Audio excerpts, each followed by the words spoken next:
Plebeians and Patricians of the ancient Rome.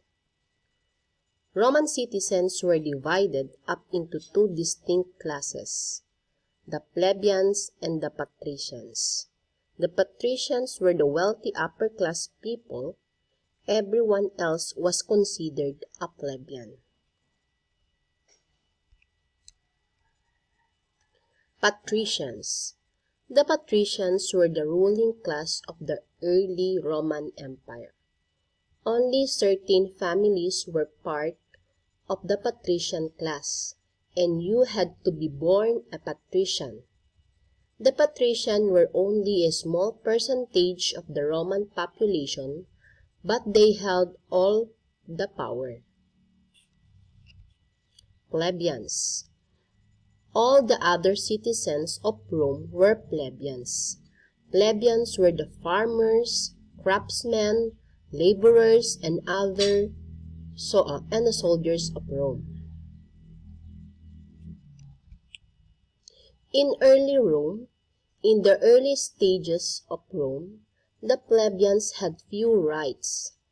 All of the government and religious positions were held by patricians.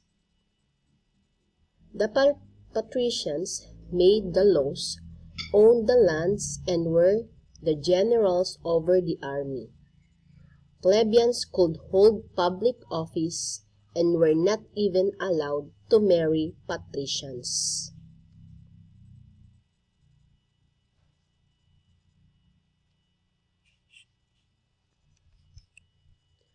The plebeians' revolt. Starting around 494 BC, the plebeians begin to fight against the rule of the patricians. This struggle is called the conflict of the orders. Over the course of around 200 years, the plebeians gained more rights. They protested by going on strike. They would leave the city for a while, refuse to work, or even refuse to fight in the army. Eventually, the plebeians gained a number of rights, including the right to run for office and marry patricians. The Law of the 12 Tables. One of the first concessions that the plebeians got from the patricians was the Law of the 12 Tables. The 12 Tables were laws that were posted in the public for all to see. They protected some basic rights of all Roman citizens regardless of their social class. Plebeians' offices. Eventually, the plebeians were allowed to elect their own government officials. They elected tribunes who represented the plebeians and fought for their rights. They had the power to veto new laws from the Roman Senate. Plebeians' nobles. As time went on, there became few legal differences between the plebeians and the patricians. The plebeians could be elected to the Senate and even be consuls. Plebeians and patricians could also get married. Wealthy plebeians became part of the Roman nobility. However, despite changes in the laws, the patricians always held a majority of the wealth and power in ancient Rome.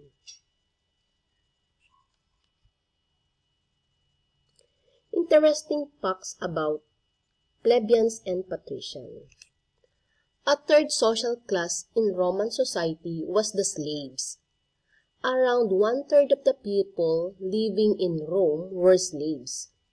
One of the Rome's most famous senators, Cicero, was a plebeian because he was the first of his family to be elected to the Senate. He was called a new man. In general, Plebeians and patricians did not mix socially.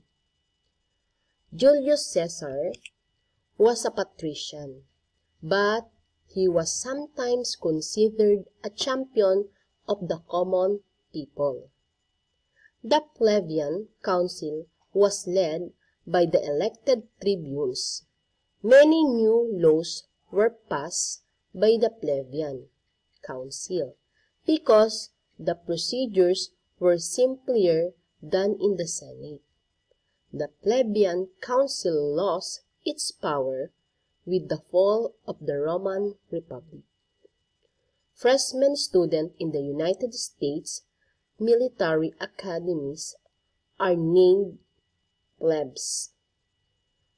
Some of the most famous patricians' families include Julia or Julius Caesar, Cornelia, Claudia, Fabia, and Valeria. That's all.